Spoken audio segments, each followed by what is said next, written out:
বিসমিল্লাহির রহমানির রহিম। হাইতু সাহাবা হইতে পড়া হইতেছে হজরত আলী রাদিয়াল্লাহুর ঘটনা। আজবাক নুবাদা রহমতুল্লাহ বলেন, এক ব্যক্তি হজরত আলী রাদিয়াল্লাহুর খেদমতে হাজির হয়ে আরজ করিল, আমিরুল মুমিনিন, আপনার নিকট আমার একটি প্রয়োজন রহিয়াছে, যা আপনার নিকট পেশ করার পূর্বে আল্লাহর নিকট পেশ করিয়াছি। যদি আপনি আমার সেই প্রয়োজন মিটিয়া দেন, তবে আমি আল্লাহ তাআলার প্রশংসা করিব এবং আপনার শুকরিয়া আদায় করিব। আর যদি আপনি সেই প্রয়োজন না মেটান, তবুও আমি আল্লাহ তাআলার প্রশংসা করিব আর আপনাকে অপরাধ মনে করিব, কোনরূপ দোষারোপ করিব না।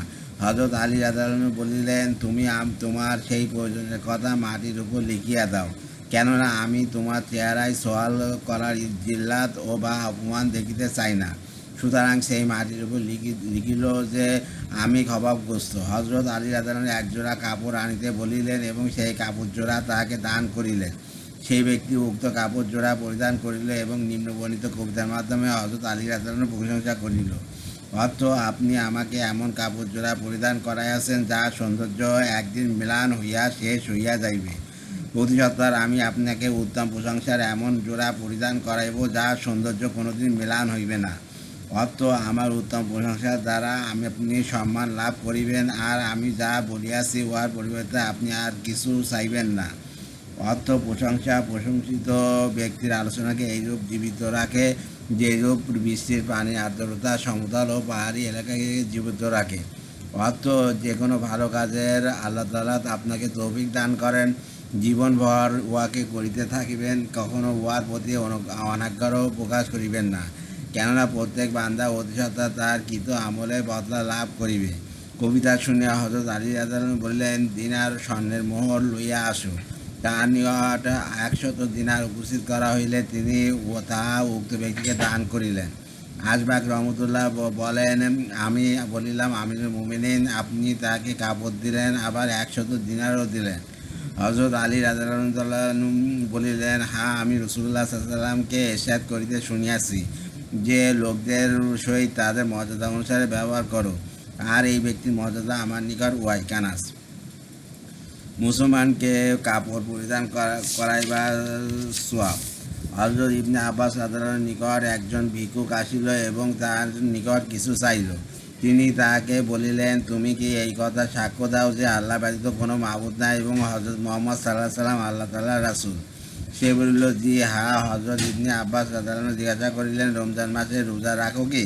সে বলিল, জি হ্যাঁ। হযরত ইবনে আব্বাস রাদিয়াল্লাহু বলিলেন, তুমি চাইয়াছ, এবার যে চাই তার হক রইয়াছে এবং আমাদের ওপর হক হইল তোমার সহিত ইহসান করি। অতঃপর হযরত ইবনে আব্বাস রাদিয়াল্লাহু তাহাকে একটি কাপড় দিলেন এবং বলিলেন, আমি রাসূলুল্লাহ সাল্লাল্লাহু আলাইহি ওয়াসাল্লামকে ইরশাদ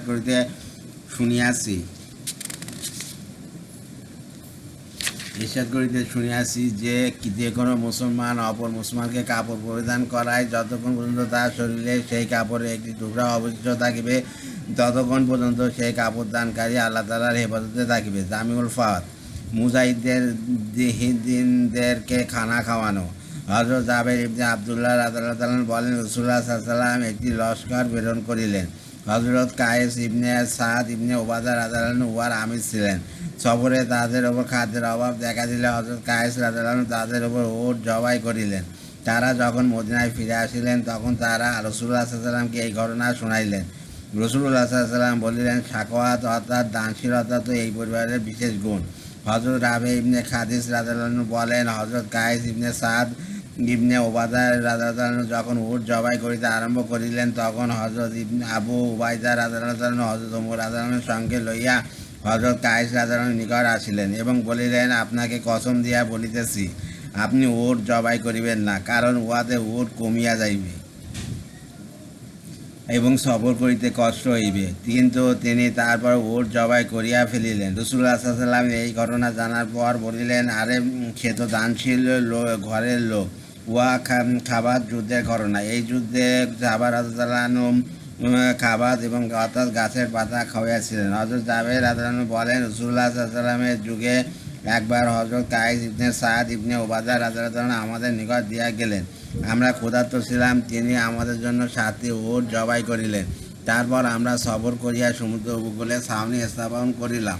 সেখানে আমরা বিরাট এক মাছ পাইলাম। 3 দিন যাবৎ আমার উহার গোস্ত খাইলাম এবং ইচ্ছামতো উহার চর্বি বাহির করিয়া আমাদের মক্ষ বস্তায় ভরিয়া লইলাম। আমরা সেখানে হইতে ফিরে আসিয়া রাসূলুল্লাহ সাল্লাল্লাহু আলাইহি ওয়াসাল্লামের নিকট পৌঁছাইলাম এবং সমস্ত ঘটনা বর্ণনা করিলাম। সঙ্গীরা ইহাও বলিল যে, আমরা যদি জানিতাম যে মাছের গোস্ত রাসূলুল্লাহ সাল্লাল্লাহু আলাইহি ওয়াসাল্লামের নিকট পৌঁছা পর্যন্ত নষ্ট হইবে না, তবে আমরা অবশ্যই উহার গোস্ত সঙ্গে করিয়া আনিতাম। আল্লাহ হাফেজ।